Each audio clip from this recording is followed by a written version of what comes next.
So there was a question there, yes, at the back. I'm just curious about serrated penises. You're curious? Sorry, what was the question? We have one more week. We all have to do The question is there a purpose for removing plugs, or is it to induce ovulation? And the second question is, induced ovulation, I think I've heard that could be present in humans.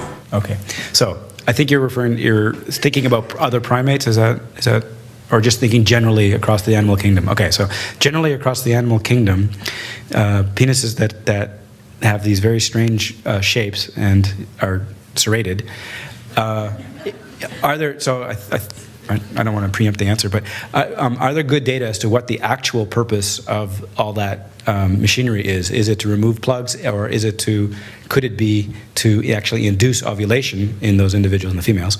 And are there any data to suggest that sex in humans may induce ovulation? Is that, yeah, okay.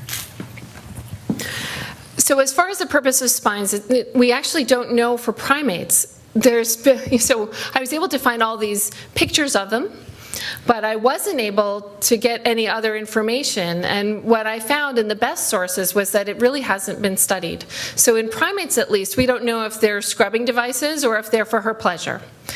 We do know in other cases, though. So I gave you some specific examples. So in cats, we know that they can they make ovulation happen. In some of the insects, we know that they're scrubbing devices. But in other cases, it's been observed that they exist, but not their function.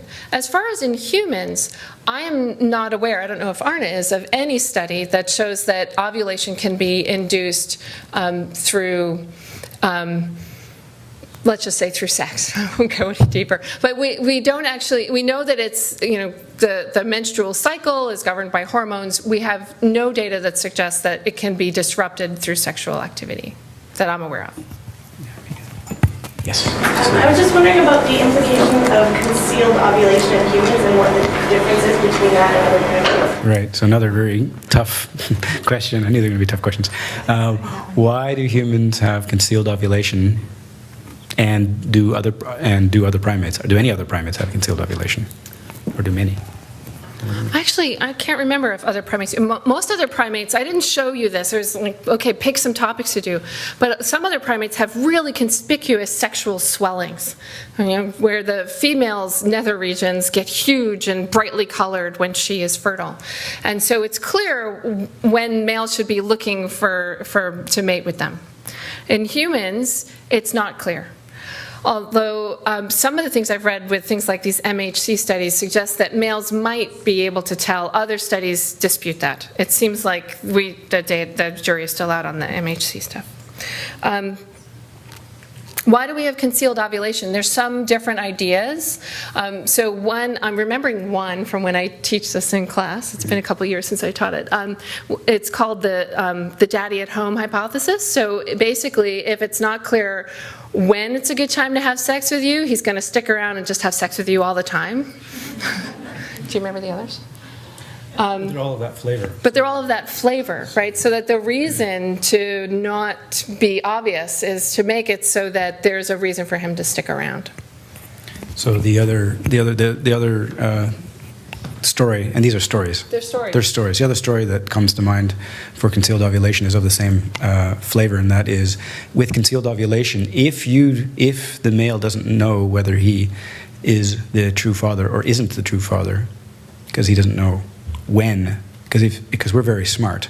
So if we knew, and we knew we weren't there at the time, then we wouldn't offer resources. But if there's some chance that it is yours, you may be more likely to offer resources. And the context of that is that because we have these big brains, right, which we heard about last week, it requires a lot of resources to raise a child, and a single individual can't do it. And so this idea that you have to have sort of many adults involved in raising children.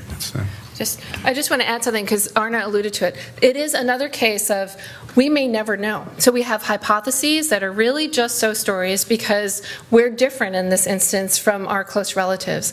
And so we're stuck again in that same limbo of we can't really do an experiment, and we have nothing, no other animals that where we could maybe do an experiment to compare ourselves to, because we're so different from them. Yes, sir. You mentioned the cat in relation to a serrated penis.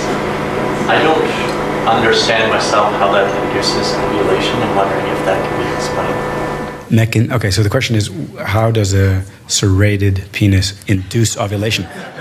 But do you mean mechanistically, or do you mean evolutionarily? Either or both.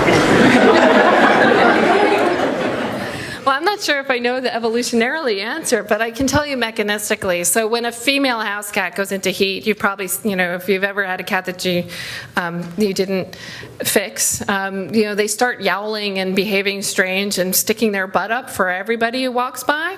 This attracts the males. They tend to have very, very noisy sex, and part of that is her screaming when his penis gets withdrawn, because it has these very long backward-facing spines on it. She goes into heat before she ovulates. If she is in heat and she doesn't have that stimulation, she doesn't release the egg. Okay, so she basically wouldn't be able to become pregnant if you tried to artificially inseminate her, for example. I don't know physiologically why that happens. I'm sure somebody has studied it, but I actually don't know why. But it works mechanistically that way, that she hasn't ovulated when she goes into heat. She only ovulates once the serrated penis does its job. I don't know why such a thing would evolve, actually. I could come up with a just so story, but we're trying to avoid that. But it did evolve. That's one thing you should keep in mind. It did evolve. So there was a reason. So this fellow back here, and then Simon at the back.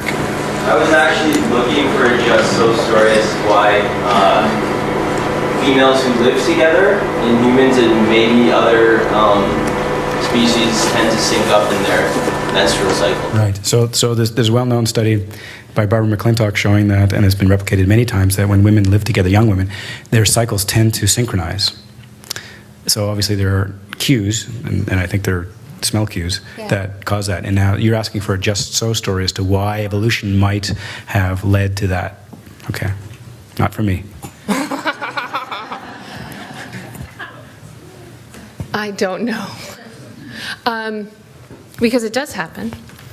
I actually think that one thing that I didn't make a big deal out of, and I don't know if other people have in this series, is that sometimes things happen not for an evolutionary reason. Sometimes we can't come up with a hypothesis for why something evolved. There's a famous article by Stephen Jay Gould where he talks about spandrels in cathedrals. Spandrels are the triangular spaces between two arches. Right? So picture two arches with a triangle between them, and they're usually beautifully decorated. But the people who built the cathedrals didn't build them so they could put a spandrel there. The spandrel is an architectural thing that exists because you have arches. So sometimes things happen not because they evolved or there was some purpose. In this case, I would say that it's likely that when a woman is going through her cycle and she's got all these hormonal things happening, she's actually giving off signals into the air, not because she needs to or wants to, but just because those hormones are in her bloodstream and they get out into the air. I know this happens in plants anyway. So I would guess that the reason the synchronization occurs is not because there's an evolutionary purpose, but because there's just a physiological reason why females respond to hormones. So I think in that case it's probably a spandrel. That's my justice story. Yes, here. Sorry, I'm going to go off this sex topic.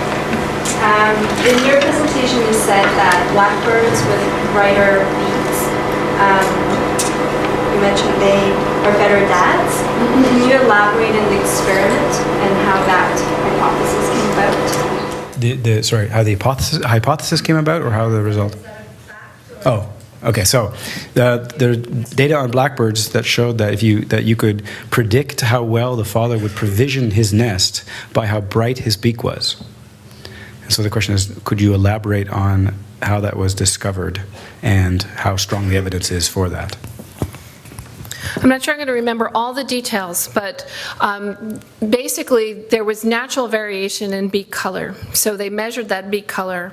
They also then observed how many provisioning flights the males of the different beak colors took, and they also looked at what the offspring did. And they moved offspring between nests of males with the bright beaks and the light-colored beaks so that you would take out the genetic relatedness part.